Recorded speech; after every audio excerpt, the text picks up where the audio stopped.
الحمد لله وحده والصلاة والسلام على من لا نبي بعده. أعوذ بالله من الشيطان الرجيم.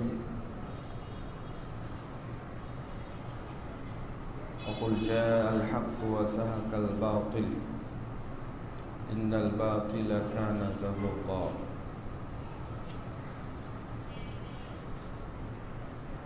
عن أبي هريرة رضي الله عنه قال قال رسول الله صلى الله عليه وسلم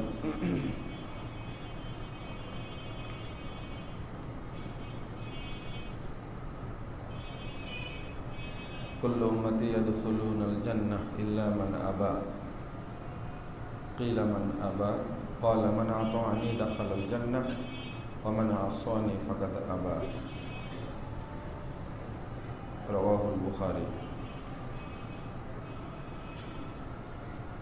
قال عليه الصلاة والسلام إن من تواضع لله رفعه رواه مسلم. যাবতীয় হামদ সানা মোহাম্মদ রব্বুল আলামিনের জন্য দরুদ ও তাসলিম বর্ষিত হোক শেষ নবী আহমদ মুস্তাফা মুহাম্মদ মুস্তাফা সাল্লাল্লাহু আলাইহি ওয়াসাল্লাম।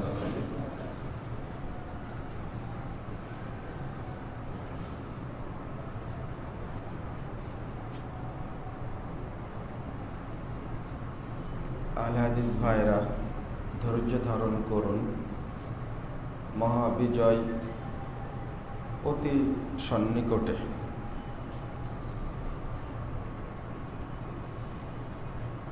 আল্লাহ রাব্বুল আলামিন বলছেন সূরা বানী ইসরাঈল 81 নম্বর আয়াত, ওয়াকুল জাআল হক ওয়া জাহাকাল বাতিল ইন্নাল বাতিলা কানা যাহুকা।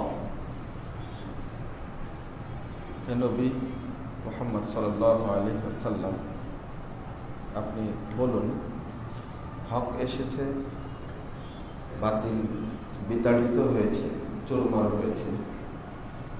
ইন্নাল বাতিলা কানা যাহুকা, নিশ্চয় বাতিল ধ্বংসযোগ্য, ধ্বংস হবেই, এটা নিশ্চিহ্ন হবেই।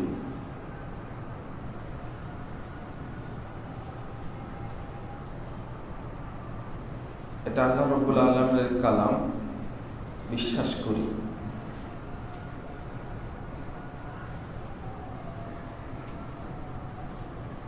বাস্তবায়ন হতে দেরি হলেও আল্লাহ এক সময় বাস্তবায়ন করেন, যেহেতু কালামুল্লাহ। সূরা আনফাল 8 নম্বর আয়াতে বলছেন লিইউহিক্কাল হাক্কা ওয়া ইউবতিলাল বাতিল ওয়ালাউ কারিহাল মুজরিমুন।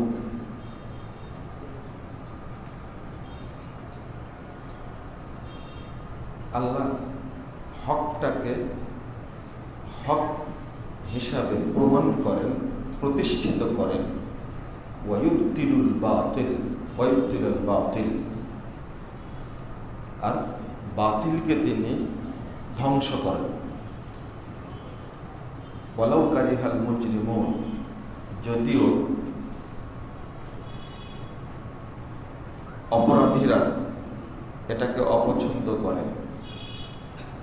বাতিল ধ্বংস হয়ে গেলে তারা তো এটাকে খারাপ মনে করবেই। সূরা আম্বিয়া 18 নম্বর আয়াতে বলছেন বাল নাকযিফু বিল হাক্কি আলাল বাতিল ফায়াদমাগুহু ফাইদা হুয়া যাহিক। বলছেন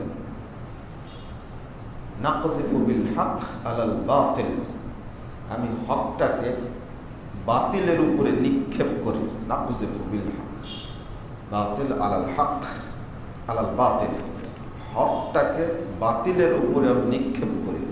ফায়াদমাগুহু, হক বাতিলকে একবারে থেতলে দেয়।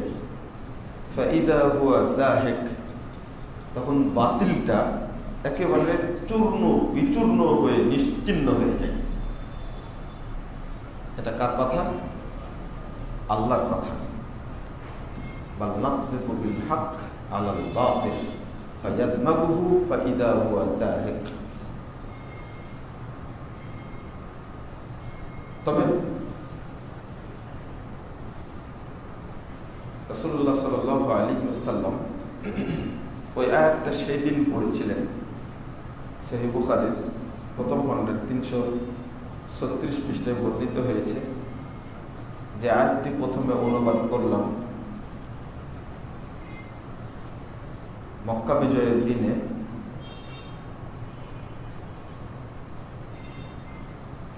যখন কাবার চত্বর থেকে মূর্তিগুলো ভেঙে দিচ্ছিলেন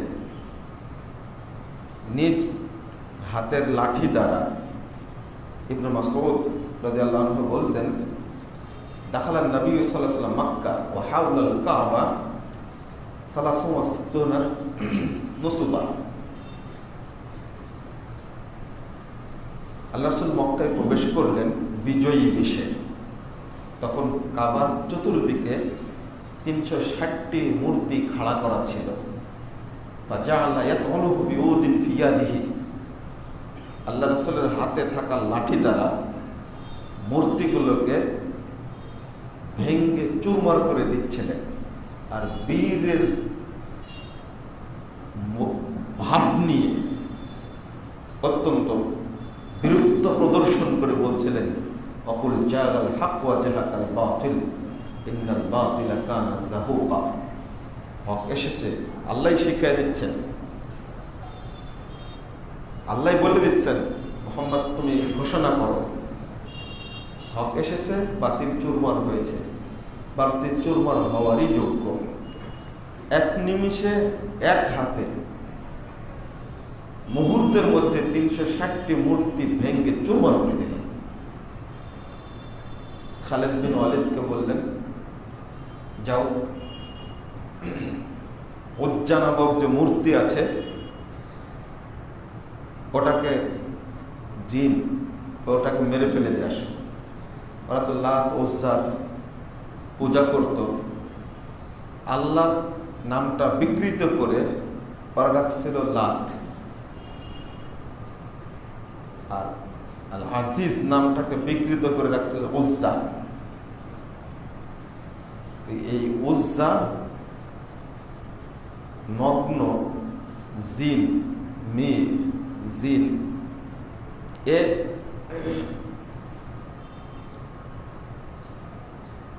মূর্তির মধ্যে ঢুকতো আর মূর্তি শব্দ করত। আর কাফেররা তখন মনে করত, মুশরিকরা মনে করত যে এই তো আমি যেটা বলছি এটা আমাদের মাবুদ সমর্থন করছে। খালিদ বিন ওয়ালিদ রাদিয়াল্লাহু আনহু গেলেন, যে সালাত থামারাত শব্দ আসছে, 3টা বাবলা গাছ একসঙ্গে দেখলেন, তো ওকে পেলেন না। আপনারা বলেন না গাছে ভূত থাকে, জিন থাকে, তো রাসূল বললেন ওই গাছটা কেটে দিয়ে চলে এসেছে। আল্লাহ রাসূলকে বলছেন, তো রাসূল লাম তাসনা শাইআন, আরে খালিদ তুমি কিছুই করোনি, যাও যাকে মারার কথা তাকে তো মারতেই পারো। ফাযাহাবা খালিদ ইবনে ওয়ালিদ, তিনি এবার গেলেন, যাওয়ার পরে দেখছেন যে এই নগ্ন জিন বিশাল মাথার চুল অনেক বড় করে, পুরো চুলটা কাদায় মাখানো, ভয়ঙ্কর রূপ নিয়ে আছে। যখন মারতে গেছেন তখন তার সাথীরা চিৎকার করছে। খালিদ বিন ওয়ালিদ রাদিয়াল্লাহু আনহু গিয়ে, অত্যন্ত সাহসী মানুষ যার নামই হলো সাইফুল্লাহ, আর আল্লাহ তরবারি, ওকে হত্যা করে ফেলল। এবার এসে আল্লাহ রাসূলকে বললেন যে এবার পেয়েছে এবং হত্যা করেছে। তখন আল্লাহ রাসূল বললেন, ওয়াতিলকাল উজ্জা, এই উজ্জা শয়তানটাই মুশরিকদেরকে পূজা করার জন্য উৎসাহিত করত। এই নগ্ন জিন। উবাই ইবনে কাব রাদিয়াল্লাহু আনহু বলছেন লিকুল্লি সনামিন জিন্নিয়া, পৃথিবীতে যত মূর্তি আছে এবং যে সমস্ত কবরকে পূজা করা হয় সবগুলোতেই এই নগ্ন মেয়ে জিন আছে। কবর তারা পূজা করে না, ভক্তি মূলত করে এই নগ্ন শয়তান জিনকে। আহাদিসুল মুখতারের মধ্যে 1459 নম্বর হাদিসের মধ্যে আলোচনা আসছে, সনদ সহিহ। আলী রাদিয়াল্লাহু আনহু বললেন, আলী শুনো, লা তাদা তিমসানা ইল্লা তামাসতাহু ওয়া লা কবরান মুশরিফা ইল্লা সাওয়াইতাহু। যত মূর্তি, ছবি পাওয়া এবং যত উঁচু কবর পাওয়া না ভাঙ্গা পর্যন্ত ছেড়ে দিবা না, সবগুলোকে ভেঙে চুরমার করে দাও। 1967 নম্বর হাদিস, সেই মুসলিমের মধ্যে এসেছে। রাসূল সাল্লাল্লাহু আলাইহি ওয়াসাল্লামকে এবার জিজ্ঞেস করছেন, নিজে এক কাজ করলেন, খালিদ বিন ওয়ালিদকে বললেন উজ্জাকে ধ্বংস করো, আলীকে বললেন যে এই পৃথিবীর বুকে আনাসে কানাসে যেখানে ছবি, মূর্তি আর কবর পাবা, উঁচু কবর, সৌধ নির্মাণ করা কবর যেটা পূজা করা হয়, সবগুলোকে ভেঙ্গে চুরমার করে দেবে।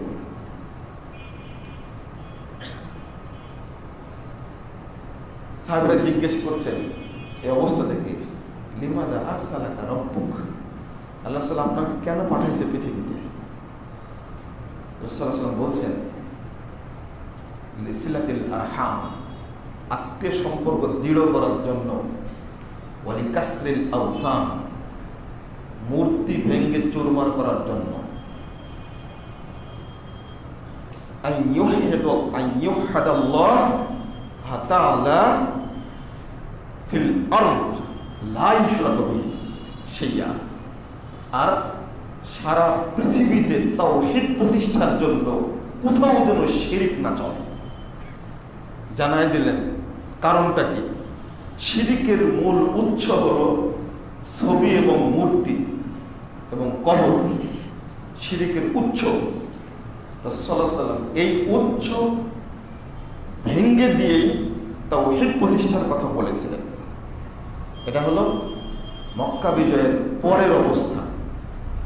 কিন্তু এই বীরত্ব, এই অবস্থা সৃষ্টির জন্য তাকে অন্তত 13 আর 2 15টি বছর কঠোর পরিশ্রম করতে হয়েছে, ধৈর্য ধারণ করতে হয়েছে, নির্যাতনের ভাগিদার হতে হয়েছে, অনেক নির্যাতনের শিকার হয়েছে।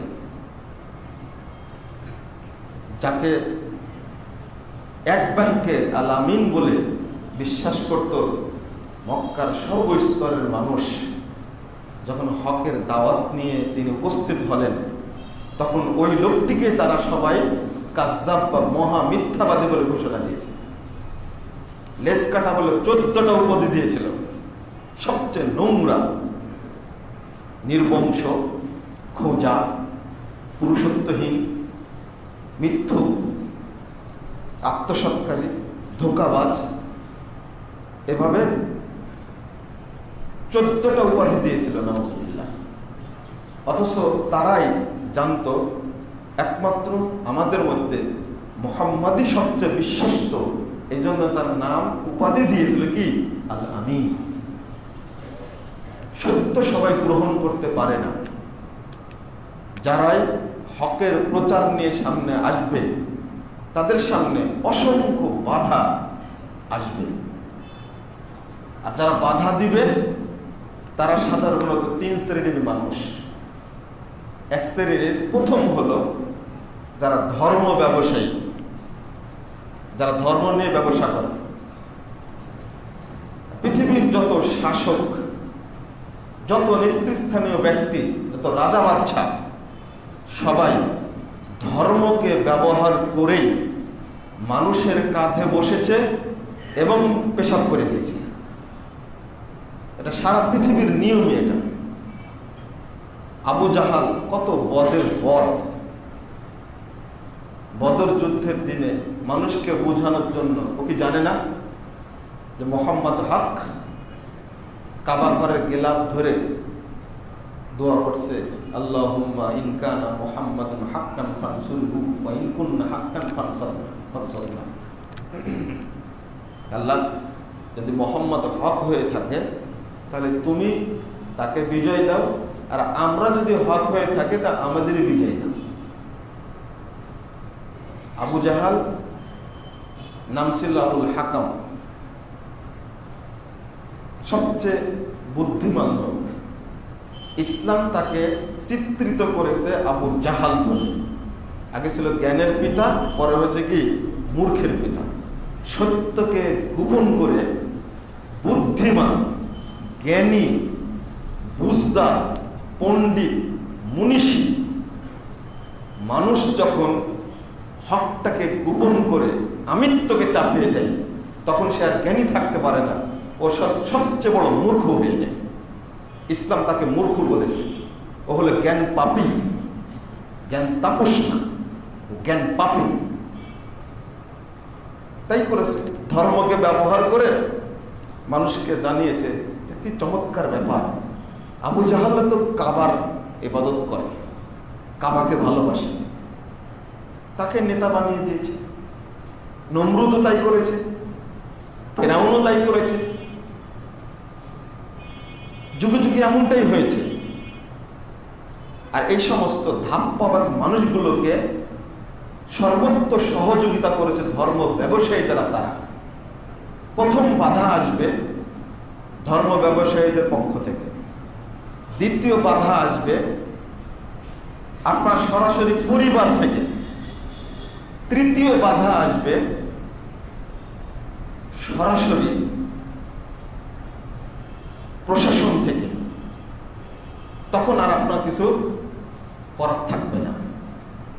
এই বাধাকে ডিঙ্গিয়ে ধৈর্যের সাথে দাওয়াতি কাজ করে সমাজ অর্থাৎ তাওহীদের বিপ্লবকে সামনে নিয়ে আসতে হবে। চরম ধৈর্যের পরিচয় দিতে হবে। এখানে বিজয় নেওয়ার জন্য ধৈর্য প্রয়োজন। রাসূলুল্লাহ সাল্লাল্লাহু আলাইহি ওয়াসাল্লাম কত ধৈর্য ধারণ করেছেন। সহিহ বুখারীর 3678 নম্বর হাদিসটা খুলুন। ইবনে মাসউদ রাদিয়াল্লাহু আনহু বলছেন, মিন আশাদ্দিন নাস আবগাযাল মুশরিকুন। মুশরিকরা আল্লাহ রাসূলের প্রতি সবচেয়ে বেশি অত্যাচার করেছে। ফাজা ইয়াওমান উতবা ইবনে আবি মুআইত। আল্লাহ রাসূল কাবাগর চত্বরে সেজদা দিচ্ছেন, আর উতবা ইবনে আবি মুআইত এই বদমাশটা এসে ফাখানাহু ফানতান শাদীদা, তার চাদরটা দিয়ে আল্লাহ রাসূলের গলাটা পেঁচিয়ে ধরে তাকে কাবা চত্বরে মানে ছেঁচড়ে নিয়ে যাচ্ছে, গলায় ফাঁস দিয়ে টানছে। সহিহ বুখারীর হাদিস। ফাজার আবু বকর রাদিয়াল্লাহু আনহু দৌড় দিয়ে এসে বলছেন, আতাকতুলুর রাজুলান ইয়াকুলু রাব্বি আল্লাহ ওয়া জাআকুম বিল বাইয়িনাত। হায় আক্ষেপ, তোমরা কি ওই লোকটাকে হত্যা করতে চাচ্ছ যে লোকটা বলে যে আমার রব আল্লাহ, আর তিনি আল্লাহর পক্ষ থেকে দলিল নিয়ে আসছেন আমাদের জন্য। তারা এই ধরনের মানুষকে তোমরা হত্যা করতে চাচ্ছ। আল্লাহ রাসূল কাবা চত্বরে সেজদা দিচ্ছেন, আর তার গলায় ফাঁস দিয়ে মেরে ফেলার জন্য টেনে নিয়ে ঘুরছেন। আর একটা রিওয়ায়াত এসেছে, যখনই সেজদা দিয়েছে তখনই বদমাশ রাসূল সাল্লাল্লাহু আলাইহি ওয়াসাল্লামের ঘাড়ের উপরে এক পা, মাথার উপরে আর এক পা দিয়ে দাঁড়িয়ে আছে। সেই বুখারীর 450 পৃষ্ঠা খোলেন, এখানেও এটাও রাবী ইবনে মাসউদ রাদিয়াল্লাহু আনহু তিনি বলছেন যে গত কয়েকদিন আগে জবে করা উটের ভুঁড়ি আল্লাহ রাসূলের মাথার উপরে চাপিয়ে দিয়েছে, সেজদা দিয়ে আছেন, মাথা তুলতে পারছে না। পাশে থেকে একজন গিয়ে খবর দিচ্ছেন ফাতেমা রাদিয়াল্লাহু আনহাকে, যে তোমার বাপের মাথার উপরে দেখো ওরা ভুঁড়ি চাপিয়ে দিয়েছে। চিৎকার করতে করতে এসে ভুঁড়িটা নামিয়ে দিল। আর আবু জেহাল গান এই বদগুলো বাহির থেকে হাসছে যে মোহাম্মদ আজকে শেষ। রাসূল সাল্লাল্লাহু আলাইহি ওয়াসাল্লাম এত দুঃখিত হয়েছিলেন, এত কষ্ট পেয়েছিলেন, সেদিন বরদাস্ত করতে পারেননি। আল্লাহ রাসূল মাথা তুলেই বলছিলেন, আল্লাহুম্মা আলাইকা বিকুরাইশ, আল্লাহুম্মা আলাইকা বিকুরাইশ, আল্লাহুম্মা আলাইকা বিকুরাইশ। আল্লাহ তুমি কুরাইশকে ধ্বংস করো, আল্লাহ তুমি এই কুরাইশকে ধ্বংস করো, আল্লাহ তুমি এই কুরাইশকে ধ্বংস করো। আল্লাহুম্মা আলাইকা বিআবি জাহাল, আল্লাহুম্মা আলাইকা বিউতবা। এইভাবে নাম নিতে নিতে 7 জনের নাম নিয়েছিলেন। সহিহ বুখারীর হাদিস। আল্লাহ রাসূলের দোয়া কবুল হয়েছিল আরো 10 বছর পরে। এত কষ্ট দিয়েছে। আর একটা ইতিহাসে পাওয়া যায়, তীব্র রোদের মধ্যে রাসূল সাল্লাল্লাহু আলাইহি ওয়াসাল্লাম বসে আছেন। আবু জাহাল ঘোড়া নিয়ে যাওয়ার সময় একটা পাথর নিয়ে, নিজের আপন ভাতিজা পাথর নিয়ে মাথায় মেরে দিল। মাথা ফেটে রক্তে জর্জরিত হয়ে গেছেন মুহাম্মদ রাসূলুল্লাহ সাল্লাল্লাহু আলাইহি ওয়াসাল্লাম। এত খারাপের খারাপ আবু জাহাল। এটাই হামজা রাদিয়াল্লাহু আনহু দেখলেন। দেখার পরে বলছেন যে, বাপ তোমার কি হয়েছে, কে মেরেছে তোমাকে? টকটকে চেহারা, পাথরের আঘাতে একেবারে জীর্ণ হয়ে গেছে, সাহস পাচ্ছেন না বলতে। কসম করে বলছে, রবের কসম বলো যে এই শাস্তি তোমাকে দিয়েছে তার বিচার না করা পর্যন্ত আমি হামজা বাড়িতে ঢুকবো না। বললে যে চাচাই মেরেছে আমাকে, আবু জাহালি মারছে। তাই বের হলেন, তরবারি নিয়ে কোথাও খুঁজে না পেয়ে পরে শুনছেন আবু জাহাল হামজার বাড়িতে আশ্রয় নিয়েছে। এটা হলো ওদের বাঁচার একটা পথ। নিজ বাড়িতে শত্রু আশ্রয় নিলে জাহেলি যুগে তারা প্রতিশোধ নিত না। তারা সবচেয়ে জাহেলি যুগের সবচেয়ে বড় একটা গুণ ছিল অতিথি পরায়ণ। ঢুকে আবু জাহালকে দেখে প্রতিশোধ নিতে পারলেন না, তবে ঘোষণা দিলেন, আবু জাহাল তুমি আমার নিরীহ ভাতিজার উপরে যে অত্যাচার করেছ তার বদলা হিসাবে মুহাম্মাদের আনিত ইসলাম কবুল করলাম এবং আমি আজকেই তার কাছে গিয়ে কালেমা পড়ে আনি। এবং ওই দিন থেকে হামজা ইসলাম গ্রহণ করেছে। এক হামজা ইসলাম গ্রহণ করা মানে কি চিন্তা করতে পেরেছেন? 2 হাতে একমাত্র সাহাবী যুদ্ধের ময়দানে 2 হাতে তরবারি পরিচালনা করতে পারতেন। তিনি হলেন হামজা রাদিয়াল্লাহু আনহু। তিনি হলেন সাইয়্যিদুশ শুহাদা। যত শহীদ রয়েছেন তাদের সর্দার হবেন জান্নাতে। তাহলে কিয়ামতের মাঠে সর্দার হবেন তিনি। হামজা ইসলাম গ্রহণ করেছেন, একটা পাথরের আঘাত পেয়েছেন, তো তার বদলা হিসাবে রাসূল সাল্লাল্লাহু আলাইহি ওয়াসাল্লামকে বিশাল শক্তি দিয়ে দিয়েছেন আল্লাহ মক্কার বুকে।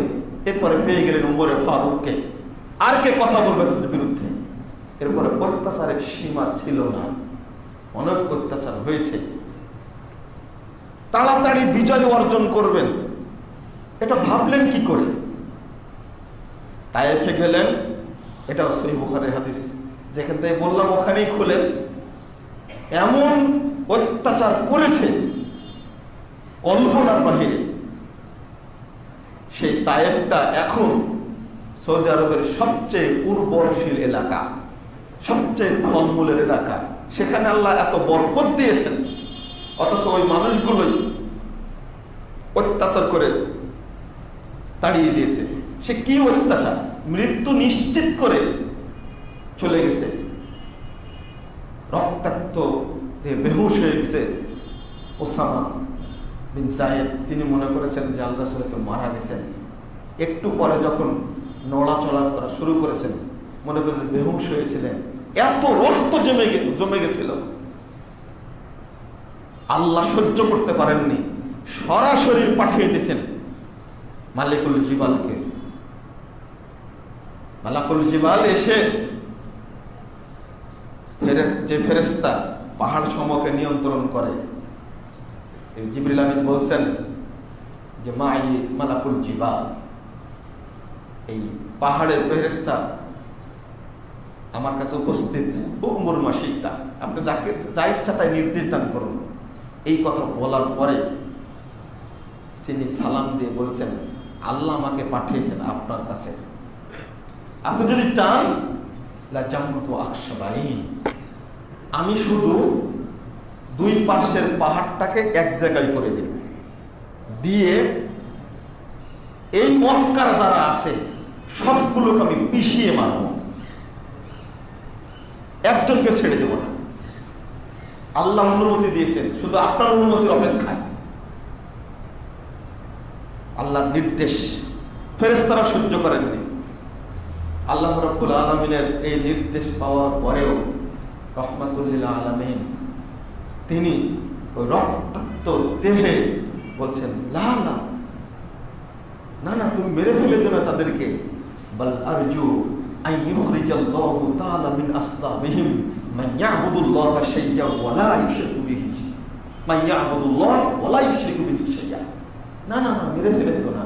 আমি আল্লাহর কাছে আশা করছি আল্লাহ তাদেরই পৃষ্ঠ দেশ থেকে এমন সন্তান সৃষ্টি করবেন যাদের মাধ্যমে আল্লাহ, যারা আল্লাহ তাওহীদকে মেনে নেবে, এর বুকে কেউ আর শিরিক করতে পারবে না। এটা হলো রাসূল সাল্লাল্লাহু আলাইহি ওয়াসাল্লামের উক্তি। কত অত্যাচার করলে আল্লাহ এই নির্দেশ পাঠান, কত ধৈর্যের পরিচয় দিয়েছেন, কল্পনা করা যায় না। 1631 নম্বর হাদিস, বাইহাকির শুআবুল ঈমান খুলুন।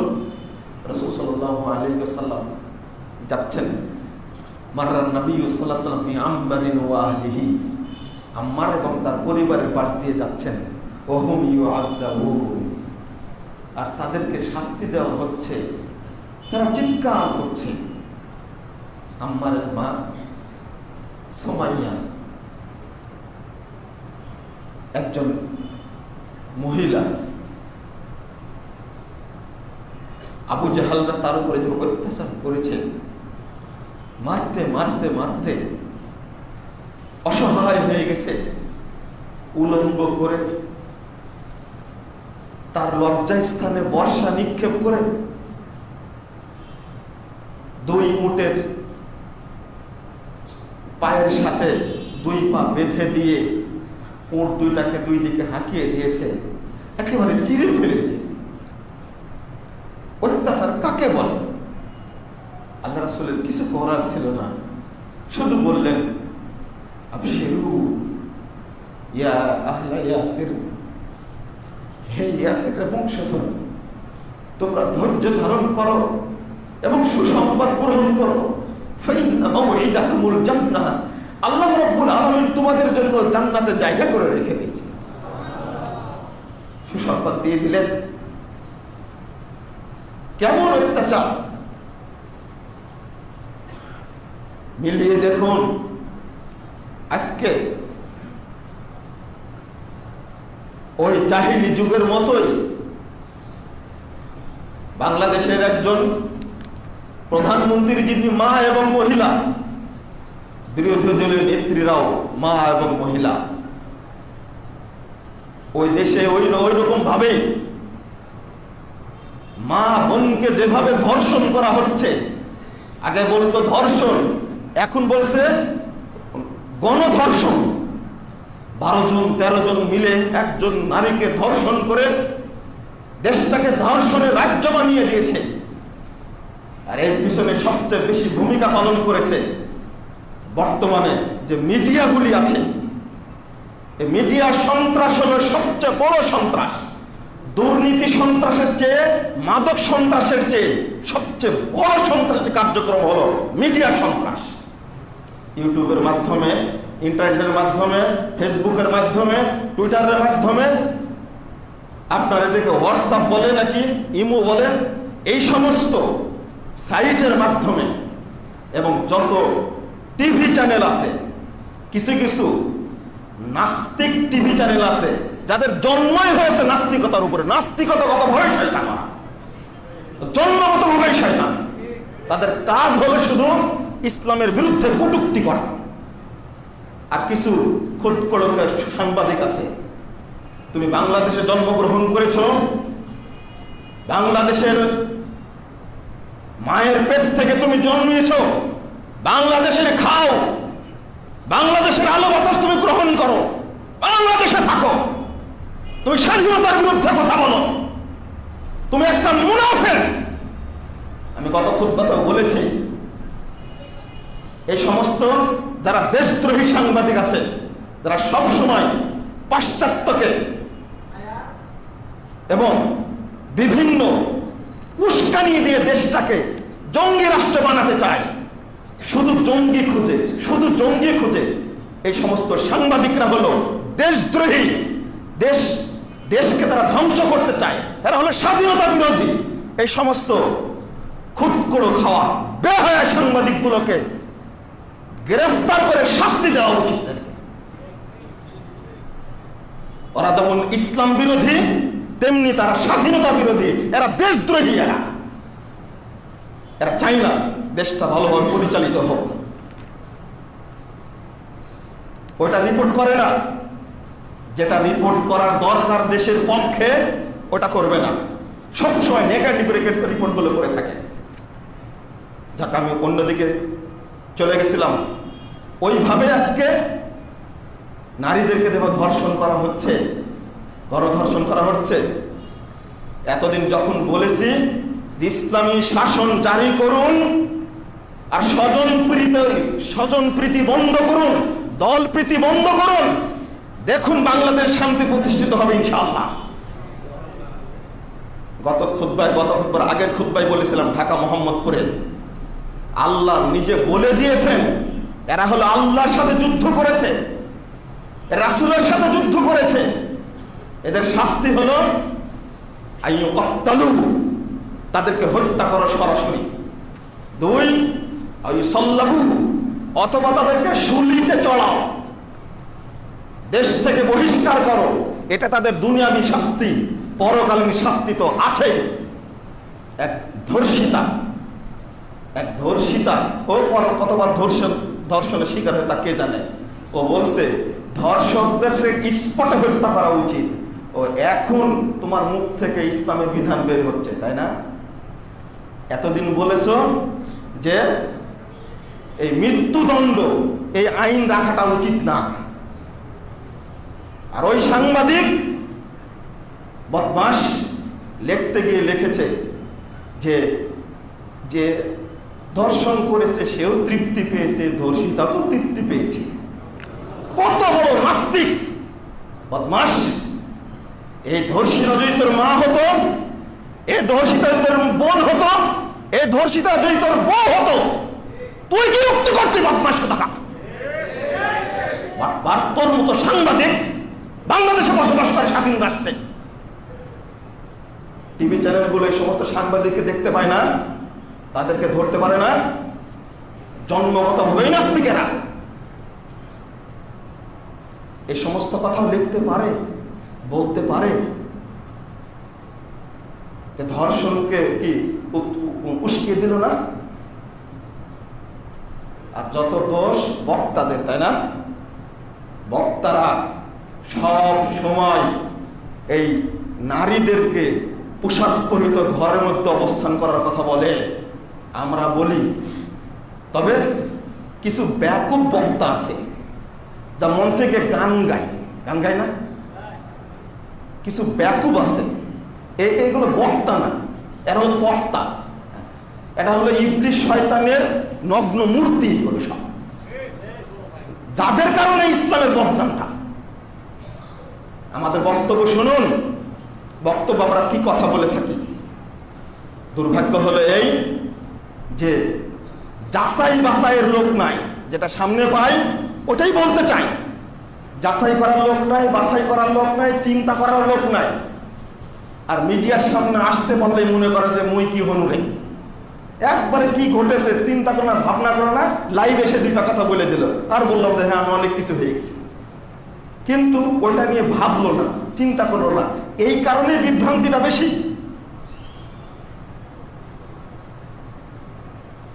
বেলাল রাদিয়াল্লাহু আনহু 150 নম্বর হাদিস, ইবনে মাজাহ হলো, রাসূল সাল্লাল্লাহু আলাইহি ওয়াসাল্লাম বলছেন 7 জন ব্যক্তির মাধ্যমে ইসলাম প্রথম উপকৃত হয়েছে, আর এই 7 জনেই বেশি নির্যাতিত হয়েছে। তার মধ্যে আম্মারের নাম আসছে, তারপরে মিকদাদ ইবনে আসাদের নাম আসছে, তার মধ্যে বেলাল রাদিয়াল্লাহু আনহুর নাম আসছে, তার মধ্যে প্রথম নাম রাসূল সাল্লাল্লাহু আলাইহি ওয়াসাল্লাম, তারপরে আবু বকর রাদিয়াল্লাহু আনহু, তারপরে মোট 7 জন।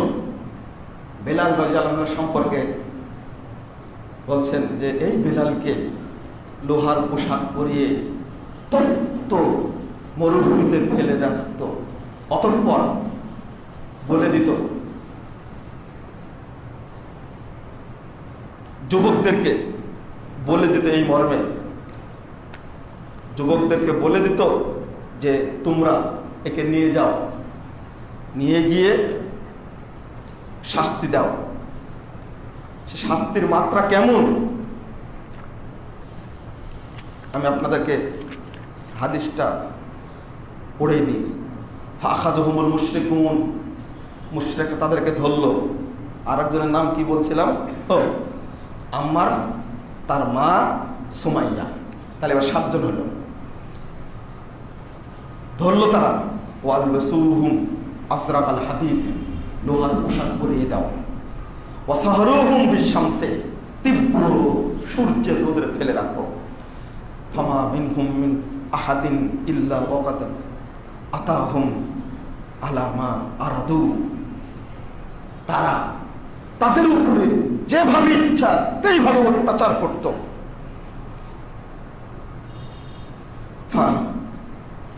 ফাইন্নাহু হানাত আলাইহি নাফসুহু, বেলাল সম্পর্কে বলছেন ফিল্লাহ ওয়া হানাত আলা কওমিহি ফাআখাযুহু, বেলালকে তারা ধরলো। ফাআতুহুল বিলদান, দিয়ে দিল বাচ্চাদেরকে, ছেলেদেরকে দিয়ে দিল, যুবকদেরকে। ফাজালু ইয়াতুফুনা বিহি ওয়া শিয়াবি মক্কা ওয়া হুয়া ইয়াকুল আহাদ আহাদ। তারা বেলালের গলায় দড়ি পেঁচিয়ে মক্কার অলিতে গলিতে রাস্তায় ঘোরাতো আর কষ্ট দিত। আর বেলাল একটা শব্দ বলতেন, আমি এক আল্লাহকে গ্রহণ করেছি, আমি এক আল্লাহকে গ্রহণ করেছি, আমি এক আল্লাহকে গ্রহণ করেছি। কুল হুয়াল্লাহু আহাদ। আহাদ শব্দটা ওইটাই হলো তাওহীদ। মূলত শব্দটা হলো ওয়াহদুন। আরবি কায়দা অনুযায়ী ওয়াহদুন শব্দটা আলিফ হয়ে গেছে, ওয়াওটা আলিফ হয়ে কি হয়েছে? আহাদ হয়েছে। ওখানে ওয়াহাদা ইউওয়াহিদু তাওহীদ শব্দটা এখান থেকে আসছে। আমি একমাত্র আল্লাহকেই মেনে নিয়েছি, আমি একমাত্র আল্লাহকেই মেনে নিয়েছি।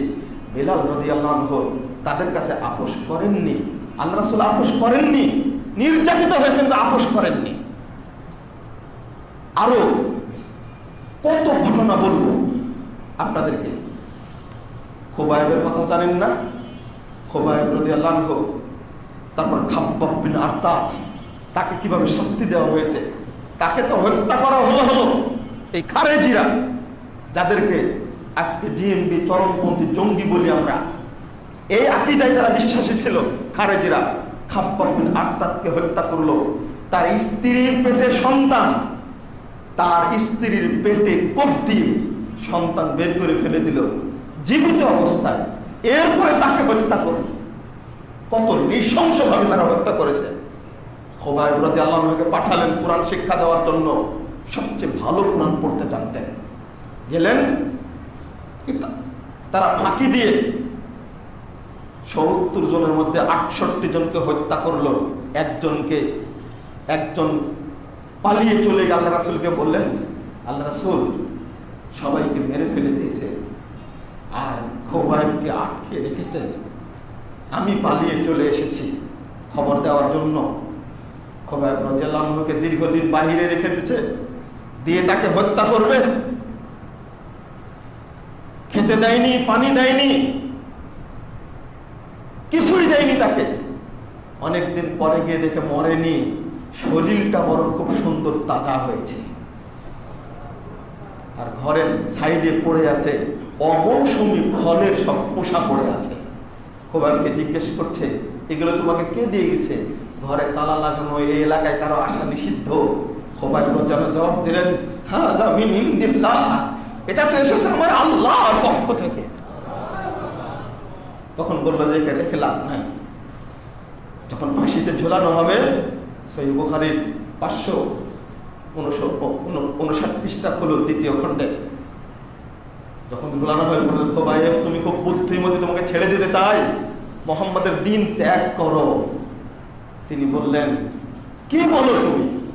সহিহ বুখারীতে স্বর্ণ অক্ষরে লেখা আছে তার কথা, লাস্তু বালিহিনা উদ্দাম মুসলিমান আলা আইয়ি জামবিন কানা ফিল্লাহি ওয়াসরাই ওয়া যালিকা ফিদাতিল্লাহি ইয়াশা ইউবারিক ফি আওসালি ফি কুল্লি শিলবিল মুওয়াজ্জাই।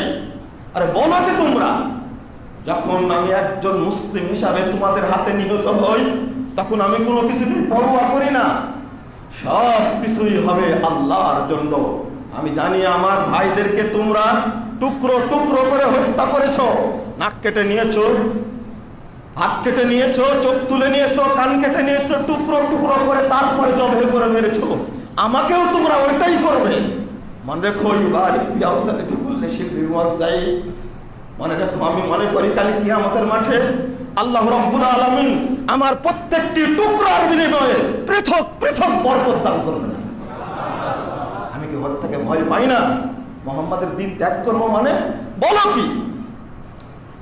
আজকে দুঃখ এবং কষ্ট, তরুণ ভাইরা আসল ইসলামটা প্রকাশ করবে কিভাবে?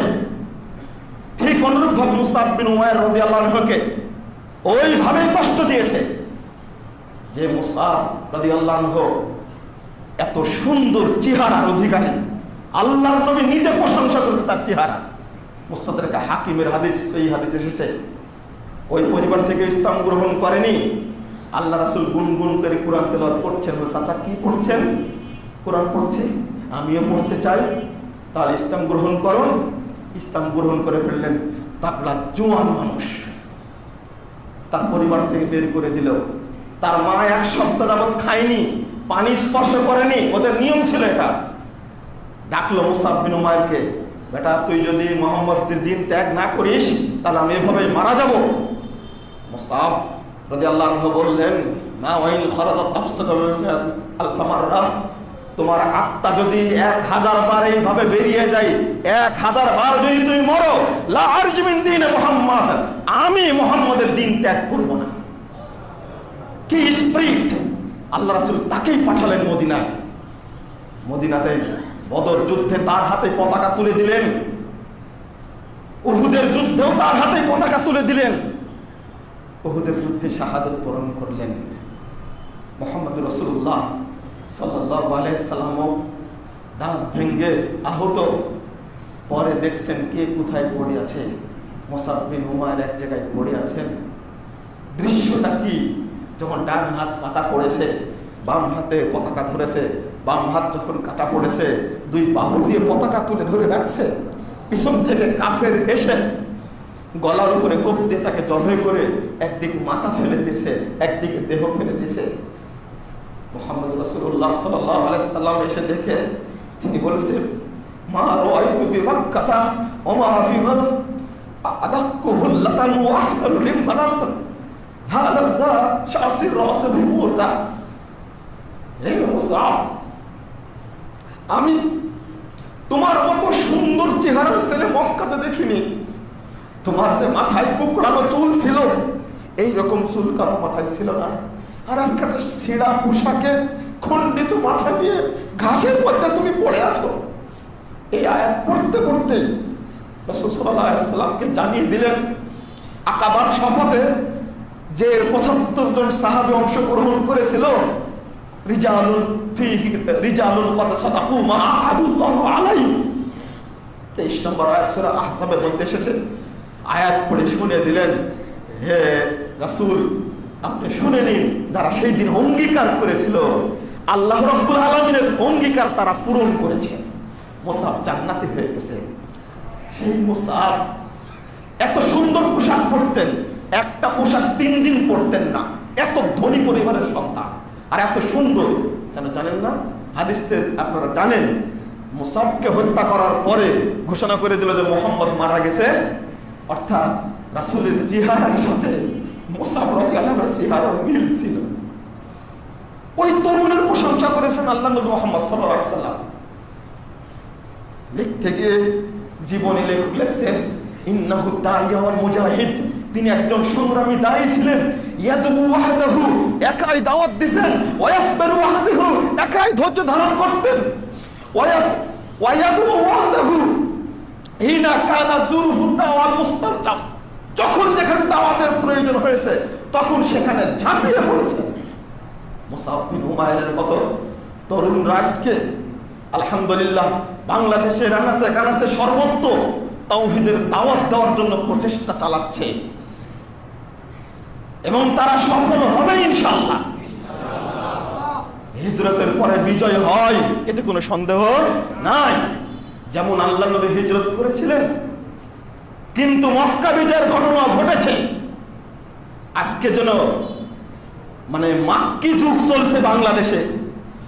যারা সহি আকীদার কথা বলে, সহি হাদিসের কথা বলে, যারা সালাফি মানহাজের কথা বলে, তাদের উপরে অত্যাচার একটা স্টিম রুলার চালানো হচ্ছে, মামলা দিয়ে ভয় দেখানো হচ্ছে। আমি ওই সমস্ত ভাইদেরকে বলবো, ধৈর্য ধারণ করুন আর দাওয়াতি কাজ করুন।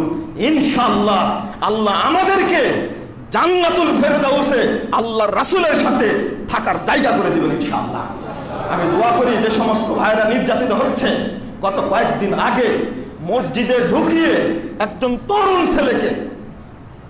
ছেলেকে এমন ভাবে পিটানো হয়েছে, শুধু রফুল আযান করার কারণে, জোরে আমিন বলার কারণে বাপ ভাই মিলে এলাকার লোক নিয়ে পিটানো হয়েছে। মসজিদ বন্ধ করে দেওয়া হচ্ছে।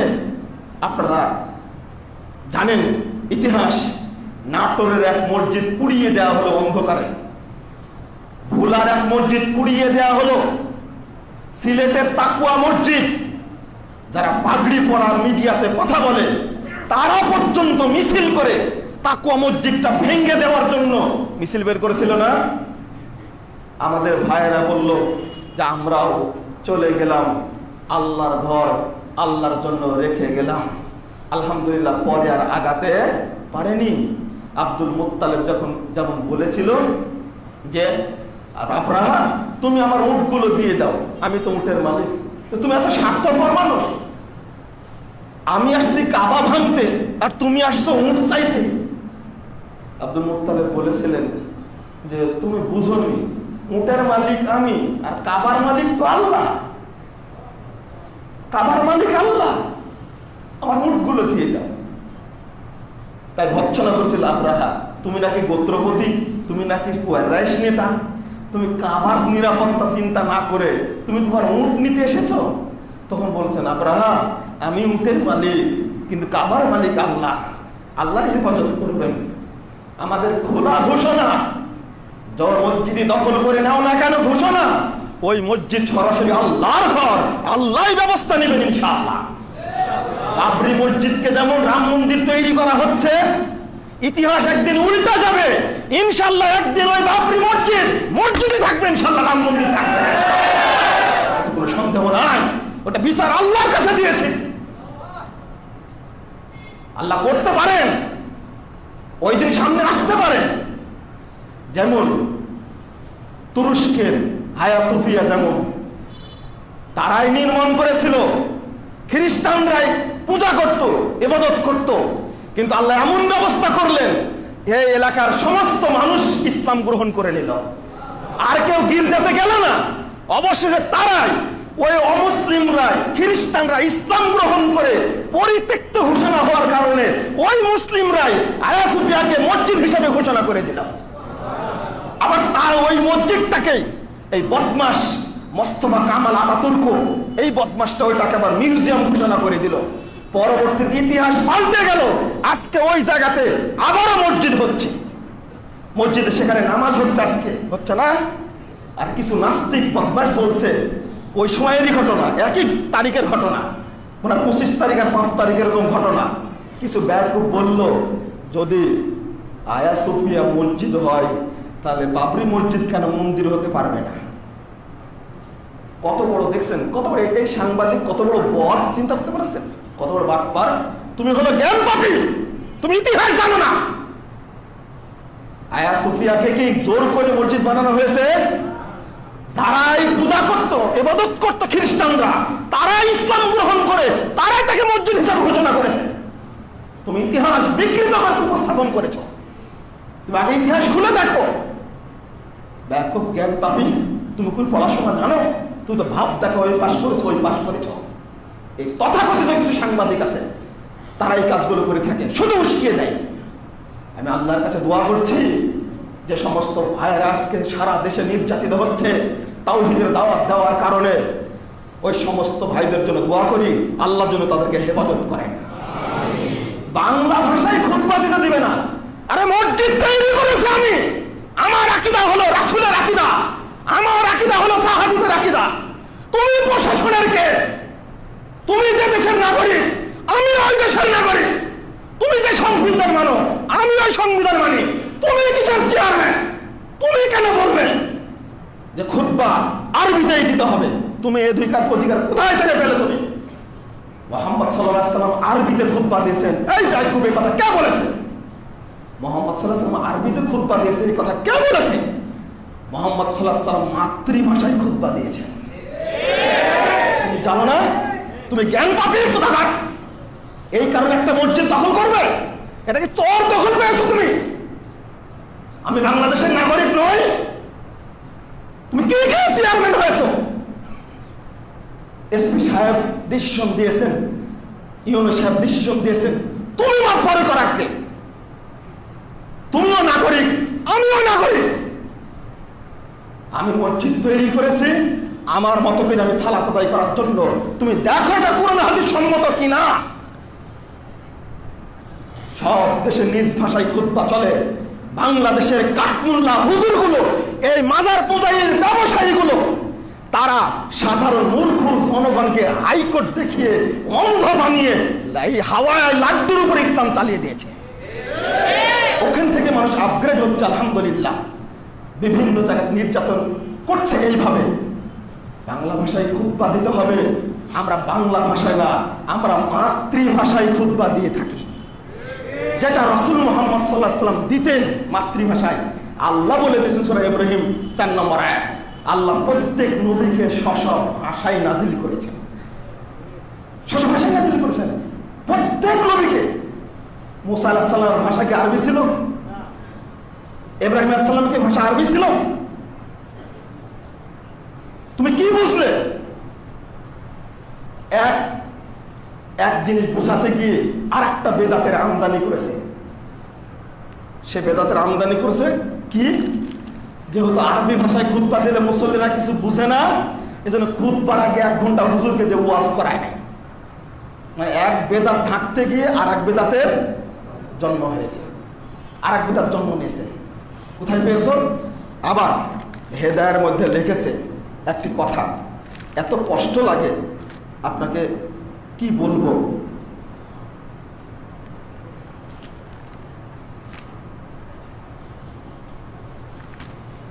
যাক, আমি ওদিকে যাচ্ছি না।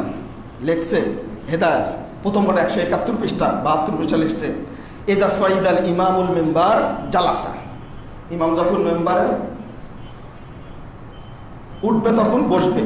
ওয়াদানাল মুয়াজ্জিন, মুয়াজ্জিনুন আর মুয়াজ্জিনরা আজান দিবে বাইনা ইয়াদাইল মেম্বার, মেম্বারের সামনে কি করবে? আজান দিবে। তারপর লিখেছে বিযালিকা জারাত তাওয়ারুস ওয়ালাম ইয়াকুন আলা আহাদি রাসূলিল্লাহি সাল্লাল্লাহু আলাইহি ওয়াসাল্লাম ইল্লা হাযাল আযান। বলছে এই নিয়মটাই চালু আছে এখন পর্যন্ত। ওয়ালাম ইয়াকুন আলা আহাদি রাসূল সাল্লাল্লাহু আলাইহি ওয়াসাল্লাম ইল্লা হাযাল আযান, এই আযান ছাড়া অন্য কোনো আযান রাসূলের যুগে চালু ছিল না। বলেন নাউজুবিল্লাহ, বললেন না? এত বড় মিথ্যা কথা হতে পারে? মেম্বারের সামনে দাঁড়িয়ে আযান হয়েছে? সহিহ বুখারীর হাদিস। জাবের বিন সামরা বলছেন লিন্নাবী সাল্লাল্লাহু আলাইহি ওয়াসাল্লাম খুতবাতান, আল্লাহ রাসূল দুটা খুতবা দিতেন, ইয়াজলিসু বাইনাহুমা, দুই খুতবার মাঝে বসতেন। ইয়াকরাউল কুরআন ওয়া ইউযাক্কিরুন নাস, তিনি কুরআন তেলাওয়াত করতেন এবং মানুষকে নসিহত করতেন। তার মানুষকে কুরআন তেলাওয়াত করে অনুবাদ করবে কোন ভাষায়? কোন ভাষায়? আগেই যে আয়াতটা বলেছি সূরা ইব্রাহিম 4 নম্বর, ওয়া মা আরসালনা মির রাসূলিন ইল্লা বিলিসানি কওমিহি লিয়ুবাইয়িনা লাহুম। আল্লাহ নিজে বলছেন আমরা যত রাসূল পাঠিয়েছি প্রত্যেককে তার কওমের ভাষায় পাঠিয়েছি, ইল্লা লিয়ুবাইয়িনা লাহুম, যেন তাদেরকে বর্ণনা করে দিতে পারে, যেন তাদের কি বর্ণনা করে দিতে পারে। সহিহ বুখারীর হাদিসটা আসছে, মুসলিমের হাদিসটা আসছে 2032 নম্বর হাদিস। আমি যেটা আপনাদের বলতে চাচ্ছি, যদি কেউ প্রশ্ন করে সাহাবীদের মধ্যে থেকে আল্লাহ রাসূলকে এখন, তাহলে কি ভাষায় প্রশ্ন করতেন? রাসূলের ভাষায়। এখন যিনি খুতবা দিচ্ছেন তার খুতবা যদি না বুঝে তাহলে কিভাবে প্রশ্ন করবে? এখন আপনারা কিভাবে প্রশ্ন করবেন আমার কাছে? রাসূলের যুগে ঘটেনি এটা? 287 পৃষ্ঠার হাদিস সহিহ মুসলিমে, সুলাইক আল গাতাফানি বসে গেছেন মসজিদে এসে খুতবা দেওয়া অবস্থায়। আল্লাহ রাসূল বলছেন আসল্লাইতা, ওই সালাত পড়েছো? তো বলছেন না আমি পড়িনি। কুম সল্লি রাকাতাইন, দাঁড়াও 2 রাকাত সালাত আদায় করো। খুতবা দেওয়া অবস্থায় সালাত আদায় করতে বলছেন। এটা যদি খতিব আর মুক্তাদি উভয় যদি ভাষা না বুঝে কথোপকথন হবে। বাংলাদেশে বাংলা ভাষায় না হয়ে ইংরেজি ভাষায় খুতবা চলবে। মুসল্লিরা যদি ইংরেজি ভাষার হয় দেন ইংরেজি ভাষায়, হ্যাঁ মুসল্লিরা যদি আরবি ভাষার হয় আরবি ভাষায় দেন। আবু হানিফা রাহিমাহুল্লাহ বলেছেন যে ফার্সি ভাষাতে কেউ যদি তেলাওয়াত করে তবুও বৈধ, কুরআন তেলাওয়াত যদি বৈধ হয়, আরে খুতবা বৈধ হবে না কেন? এরা হানাফি না, হানাফি আহলে হাদিসরা হলো আসল হানাফি। আহলে হাদিসরা হলো কুরআন এবং সহিহ হাদিসকে মেনে চলে। এই আবু হানিফার বক্তব্য, এটা সহিহ হাদিস ফাহুয়া মাযহাবি। সবচেয়ে বড় সমস্যা কি জানেন?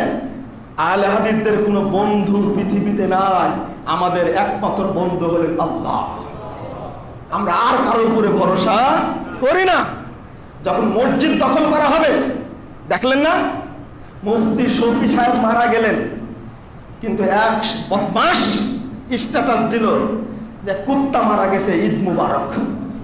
দেখলেন না? ও তো জেলও হয়েছিল, মনে হয় গ্রেফতারও হয়েছিল মনে হয়। মুফতি শফি সাহেবের মতো মানুষ মারা গেছে, আর এক গ্রুপ বলছে কুত্তা মারা গেছে। কি করার দরকার বলেন? কিন্তু আহলে হাদিস মসজিদ দখলের ক্ষেত্রে কিসের দেওবন্দি আর কিসের তবলিগি আর কিসের বেরলভি আর কিসের গরম গরম সুন্নি আর কিসের ফুলতুলি, কিসের সবগুলো এক হয়েছে। কিসের জামাত ইসলাম আর কিসের ফুলতলি আর কিসের আটরশি আর কিসের চরমোনায় আর কিসের কি বলে ওইটাকে আপনার মাঝভান্ডারি আর কুতুববাগি আর দেওয়ানবাগি, সব গোষ্ঠী এক হয় হয়ে আহলে হাদিস মসজিদকে প্রতিরোধ করো, এই ফতোয়া দিয়ে থাকি। এটা হলো বড় প্রবলেম। এটা শরম লাগে না? লজ্জা লাগে না? কোথায় মাজার পূজারীর আকীদা আর কোথায় আহলে সুন্নাত ওয়াল জামাতের আকীদা? আহলে হাদিসদের ক্ষেত্রে সবাই কি হয়? এক হয়। এই কাদিয়ানি কি, শিয়া কি, মুরজিয়া কি, জামিয়া কি, মুজাহিদা কি, মাজার পূজা কি, গুরু পূজা কি, সব এক হয়ে বিপদে ফেলে দেবে একবারে। তবে আল্লাহর জমিনে আল্লাহর দ্বীনকে আল্লাহ নিজেই প্রতিষ্ঠিত করবেন ইনশাআল্লাহ। এটাই হলো বিশ্বাস। আমরা ওই ধৈর্য ধারণ করছি। তোমরা জঙ্গি বলো, অপবাদ দাও, আর সন্ত্রাসী বলো, আর তোমরা কাদিয়ানি বলো, শিয়া বলো না কেন, আমাদের সম্পর্কে আল্লাহ সবচেয়ে ভালো জানেন। আল্লাহ রাব্বুল আলামিন আমাদেরকে বিজয় দান করবেন ইনশাআল্লাহ। আপনাদেরকে হাদিস শেষে শুনে যাচ্ছি 2755 নম্বর হাদিস। আল্লাহ রাসূল বলেন, মান তাওয়াদা লিল্লাহ রাফাহু, যে ব্যক্তি আল্লাহর জন্য অপমানিত হয়, আল্লাহর জন্য লাঞ্ছিত হয়, আল্লাহর জন্য নিচু হয়, আল্লাহ রাব্বুল আলামিন তার সম্মানকে বৃদ্ধি করে দেয়। সবচেয়ে নির্যাতিত মানুষ হলেন মুহাম্মদ সাল্লাল্লাহু আলাইহি সাল্লাম। পৃথিবীতে সবচেয়ে সম্মানিত মানুষ হলেন মুহাম্মদ রাসূলুল্লাহ সাল্লাল্লাহু আলাইহি সাল্লাম। যুগে যুগে নবী রাসূল নির্যাতিত হয়েছে, কিন্তু এটাও ঠিক ইব্রাহিম আলাইহিস সালাম সম্মানিত হয়েছেন, নমরুদ অপমানিত হয়েছে, আজও অপমানিত সে। মুসার বিরুদ্ধে ফেরাউন উঠে পড়ে লেগেছিল, মুসার কিছু করতে পারেনি, ফেরাউনই ধূলিসাৎ হয়ে গেছে। মুহাম্মাদের বিরুদ্ধে আবু জাহালগণ শত্রুতা করেছে, কিন্তু আবু জাহালরা ধ্বংস হয়েছে, মুহাম্মাদের দিন আজও টিকে আছে আলহামদুলিল্লাহ। নমরুদ, ফেরাউন, কারুন, হামান, আবু জাহাল গংরা পৃথিবীতে টিকতে পারেন ইসলামের কাছে। আরে বেটা, ওই ইসলাম মানি নিয়ে মানুষের কাছে দাওয়াত দান করে থাকি। জেলের ভয় দেখাও, ফাঁসির ভয় দেখাও। উপমহাদেশের বুকে হাজারো লাখো আলেমের রক্ত গেছে, ফাঁসির কাছে ঝুলেছে। ইসলামের প্রতিষ্ঠার জন্য বাতিলের কাছে কখনো আপোষ করে। আহলে হাদিসরা মাজারের কাছে ভিক্ষা দেয় না, মুরিদ বানায় না, পেট পূজা করে না। আহলে হাদিসরা দেশপ্রেমের জন্য, দেশের জন্য, ইসলামের জন্য যে কোনো সময় ফাঁসির কাছে ঝুলতে প্রস্তুত থাকে না। কিসের ভয় দেখাও তুমি? আমরা এই দেশের নাগরিক নই। স্বাধীনতা অর্জিত হলে আহলে হাদিসের রক্তই হয়েছে। শাহ ইসমাইল শহীদ, সাইয়েদ আহমদ শহীদ, তিতুমির, এনায়েতুল্লাহ, হাজী শরীয়তুল্লাহ, বেলায়েত আলী, এগুলো সবাই আহলে হাদিস উলামায়ে কেরাম, তাদের নেতৃত্বে ব্রিটিশ বিরোধী আন্দোলন হয়েছে। ওই আন্দোলনের বদৌলতে বাংলাদেশ পেয়েছি আমরা। আর তোমরা আমাদেরকে ভয় দেখাও। রাফুল আদান করে সালাত আদায় করবো, যদি আমিন বলে সালাত আদায় করবো, রাসূলের সুন্নাতকে প্রতিষ্ঠা করবো ইনশাআল্লাহ। আল্লাহ সাহায্য করবেন। আমরা মাসালা নিয়ে গোতাগতি করি না। মসজিদ নিয়ে কেতগতি করবে কেন? থানায় কেন মামলা দিয়ে জেএমবি বলে? আহলে হাদিসরা জেএমবি, তুমি আহলে হাদিসের জঙ্গি বলে রিপোর্ট দাও। কুলাঙ্গার কোথাকার! পাগড়ি পড়া তোমাকে কে বলেছে? পাগড়ির মধ্যে এত শয়তান থাকে, বুড়া শয়তান তোমাদের কেতরা এক গাদা লিস্ট থানায় জমা দিয়েছে। এরা হলো সব জেএমবি। নাউজুবিল্লাহ। আমি ওসি সাহেবকে বলেছি তদন্ত করে দেখুন, এরা সবাই ঠিক মতো সালাত আদায় করে। এরা কেউ নেশা করে না, এরা কেউ দুর্নীতি করে না, এরা কেউ অফিসে টাকা মারে না, এরা কেউ আত্মসাৎ করে না। আমি গ্যারান্টি দিলাম। আপনি যান খোঁজ নেন। ওসি সাহেব খোঁজ নিয়ে দেখছে যে আসলে ইমামটাই বদমাশ, ওই কাজটা করেছে। যার হৃদয়ে মক্কার ইসলাম ঢুকেছে, ওই হাত দিয়ে কখনো দুর্নীতি করতে পারে না। যার হৃদয়ে মদিনার ইসলাম ঢুকেছে, সে কখনো সন্ত্রাসী কার্যক্রম করতে পারে না। সন্ত্রাসের কোনো দাম ইসলামে নাই, সন্ত্রাসীর কোনো পরিচয় নয়, ধর্ষকের কোনো পরিচয় নয়। আমরা স্পষ্ট বলেছি, ধর্ষকের সর্বোচ্চ শাস্তি মৃত্যুদণ্ড। 180 দিন করেছে। কিসের 180 দিন? ধর্ষক যখন ধরা পড়বে 1 সপ্তাহের মধ্যে কোর্টে তুলে আইন দিয়ে তার ফাঁসি কার্যকর করে ছাড়তে হবে। ইসলাম এটা বলে। ইসলাম ওই দিনই করেছে, স্বীকার করেছে, ওই দিন সাথে সাথে পুতো রজম করে দাও, একটা করে দেখান। তা এরপরে বলবো আলহামদুলিল্লাহ। এরপরেও সরকার অবশেষে মৃত্যুদণ্ড আইন কার্যকর করতে যাচ্ছে। গতকাল একটা রেকর্ড তৈরি করেছে বাংলাদেশে, ধর্ষকের শাস্তি মৃত্যুদণ্ড করেছে আলহামদুলিল্লাহ। শেষে ইসলামের কাছে আসতেই হয়। ও আবু সুফিয়ান গেছিল হিরাক্লিয়াসের কাছে, যা মুহাম্মাদের বিরুদ্ধে অনেক কটূক্তি করেছে। তো এদেরকে ডাকলো, আবু সুফিয়ানকে ডাকলো। আবু সুফিয়ান, তোমার অভিযোগ বলো তো। এই অভিযোগ। আবু সুফিয়ান সব শুনে বলছে। আবু সুফিয়ানের কথা শুনে রোম সম্রাট বলছে, ওয়াইন কানা হাক্কান মা তাকুল। আরে আবু সুফিয়ান, তুমি তার বোকা দেখছি। তুমি যে কথাগুলো বললে, তোমার ভাষাই যদি ঠিক হয়, তোমার কথাই যদি সঠিক হয়, মুহাম্মাদের যে আদর্শের কথা বললে, তুমি তো মক্কা মদিনায় ভয় করছো। এই মুহাম্মদ তো রোম সম্রাটের সিংহাসন পর্যন্ত অলঙ্কৃত করবে। আরে আবু সুফিয়ান, আমি যদি আজকে মুহাম্মাদের সাথে থাকতাম, কাছে থাকতাম, আমি মুহাম্মাদের 2 পা ধুয়ে দিয়ে সম্মান দান করতাম।